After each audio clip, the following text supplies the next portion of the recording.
I love the way that C.S. Lewis talks about his conversion experience, that he was kicking and screaming into Christendom, being dragged in there. And I get that. I understand what you're saying. Like, I don't want this, really. I would much rather live my life the way that I live it, in the worldview that I hold, because it's very comfortable for me, thank you very much. And Jesus challenges all of that. Oh, yeah. And he lifts you out of it. Yeah. And hell, mate, he really does. And makes you change. It's a journey of faith. It's not comfortable, and it's not for the faint-hearted.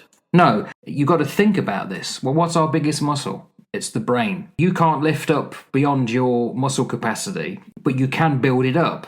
And it's exercise, and you've got to think through with the parables. But the learning of the parables seems to be often woeful and misinterpreted. It seems that too much is often read into them and not enough drawn out from them. So I've done research and I've looked at the meaning of various parables, and very few agree with each other. And why should we all agree? Perhaps that's the wrong way to do it. Perhaps the beauty of the parables, it has meanings that will change. You can come back to them multiple times and you'll read different things into them, get different things out of them. This is the challenge that I think that we have in terms of the interpretation of the scripture, the Old Testament, the New Testament. We're reading a Jewish book. Yeah. We need to understand our roots. So to get the most out of a parable, you need to understand the setup of the parable. Who was it talking to? Who was the audience? Who are the players in the parable? Who are the characters? What do those characters then represent in the Judeo culture and storytelling?